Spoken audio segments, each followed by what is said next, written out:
আসসালামু আলাইকুম প্রিয় শিক্ষার্থী বন্ধুরা, আমার পেছনে দেখতে পাচ্ছ পর্যায়বৃত্ত গতির একটা খুব সুন্দর প্রবলেম, যেখানে আমরা সরণ থেকে ডিফারেন্সিয়েট করে বেগকে ডিফারেন্সিয়েট করে ত্বরণ বের করেছি।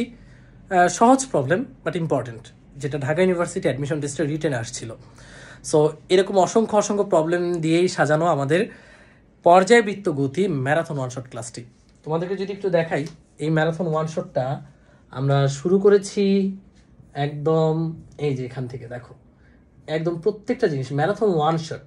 মানুষের ওয়ান শটের ধারণাটা আমি একটু ভাঙতে চাই, যে ওয়ান শট মানেই ভাবে যে সিকিউ সলভ, এমসিকিউ সলভ না। আমরা এখানে প্রত্যেকটা টপিক আগে বুঝাচ্ছি, যতটুকু বেসিক থেকে বুঝালে একটা বেগিনার স্টুডেন্টও বুঝতে পারবে এই অধ্যায়টা, সেভাবেই বোঝানো হচ্ছে। একদম লিখে লিখে খুব সুন্দর করে করে বুঝিয়ে এরপর প্রবলেম সলভ করছি। সো সেভাবেই সাজানো হচ্ছে পর্যাবৃত্ত গতি ম্যারাথন ওয়ান শটটি, যেন একজন স্টুডেন্ট একদম বেগিনার লেভেল থেকে বুঝতে পারে। সো এই ওয়ান শট ক্লাসটি ইনশাল্লাহ আগামী সোম বা মঙ্গলবার আপলোড হবে। কারণ আজকে আমি অর্ধেক শ্যুট করতে পেরেছি, এখন স্টুডিও আবার ব্যস্ত হয়ে যাবে, পাওয়ার প্লে ক্লাস হবে। আর কালকে পরশু ডিভিশনাল এক্সাম নিতে ঢাকার বাইরে যাব, এবং সোমবার দিন এসে আবার শ্যুট করব। তো সোমবার দিনেও তোমরা ক্লাসটা পেয়ে যেতে পারো। সো সবাই দোয়া রেখো ভাইয়ার জন্য, যেন সোমবারের মধ্যে ক্লাসটা তোমাদেরকে দিয়ে দিতে পারি। আর তোমাদের সকলের জন্য শুভকামনা রইল, ডিভিশনাল এক্সাম দিতে অবশ্যই আসবা।